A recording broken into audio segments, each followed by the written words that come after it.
Hey everyone, Anders here with another video. Today we have a bit of an emergency video again because this is about a week since the launch of AION 2 and things just keep getting worse for the game. I was working on a video giving you my impressions of the game now that we have finally reached the endgame progression. About 20 hours in on this new character, 1.5k gear score. Was going to push 1.6, 1.7 today, but then we got hit with a maintenance. We had a scheduled maintenance actually this morning, and now we had an emergency maintenance. This one lasted 10 hours in Korea and 6 for Taiwan, and as of making this video, they're still under maintenance. So what exactly happened? According to the letter they just released, they say the sudden emergency maintenance caused concern among all the players. We sincerely apologize for any inconvenience caused by this. Following today's maintenance, the development team discovered unusual gameplay patterns during game monitoring. This includes issues such as repeatedly entering the Abyss corridor, switching characters during dungeon matches, attack speed and gathering hacks, and the ability to obtain a large amount of Kina in specific dungeons.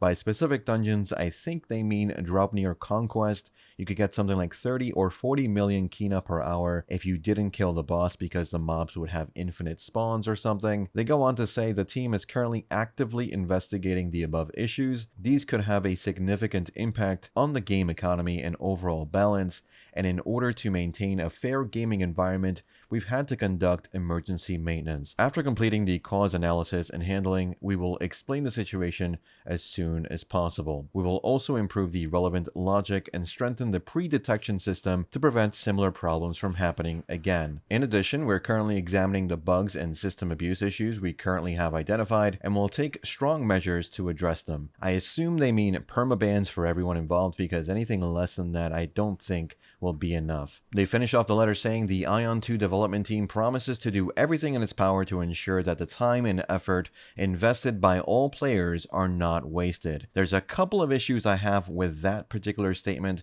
First of all, NCSoft just made the auction house subscription only, so if you want to buy or sell, you need to pay for a sub every month. The reason they did this is because they didn't want bots exploiting the system. Well, now bots and players have exploited the system regardless, so it seems to me like they didn't really think that one through. But for me, honestly, the big issue, the one that is of most concern, is the gap between an exploiter and a player starting out today. A week after the launch of a brand new game, that gap is insurmountable. We're not talking about whales who are swiping for gear, which is happening and is a problem.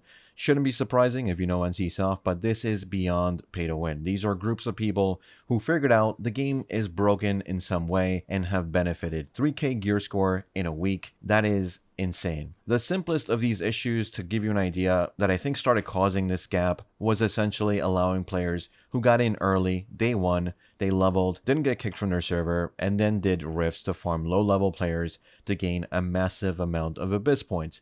You can use these Abyss points to buy yourself yellow PvP gear, which is actually more than good enough to clear dungeons with. This means you had a near weak head start compared to the rest, since they fixed the farming low-level player PvP action and no longer allowing you to attack anyone that was 5 levels below you. The damage, however, is already done in that case. Next is the Kina farms. A day after I made my last video, I have never seen so many gold sellers in the chat, and sure enough, Kina exploits were happening. Gathering nodes were being exploited. Kina was being able to be transferred between alts. So if you had a main character on a populated server and an alt on a low population server where the rates were better, you could essentially funnel Kina between your characters via dungeon party loot bidding distribution. These are honestly close to New World level mistakes made by NCSoft, and we're just 1 week into the game. Now, I don't like making videos like this. I'm not trying to make people mad for the sake of the algorithm, for example, but things are serious enough that we need to talk about this, and hopefully NCSoft doesn't mess around and does permaban and maybe even server rollback for the economy's sake. Refunds would also be a good idea. The point is, they have to do something substantial. If all they do is promise to do better, I just don't see how you're going to regain the support from normal players who maybe only have a couple of hours of gaming free time every day after work. Eventually, the gap between whales or exploiters will get so large they'll move on to something else. That's all I have for this one. I'll make an updated video later today once we find out more information and once we see what they change in the game. Let me know what you think about all of this in the comments. Do you think NC America will learn from these mistakes, or is Ion 2 doomed to have similar issues when it releases in global later next year? Like and sub if you want to see more videos like this on the channel. Expect more Ion 2 videos later on as well as we get further updates. And as always, thanks for watching. Thanks for listening. I'll see you all in the next one. Take care.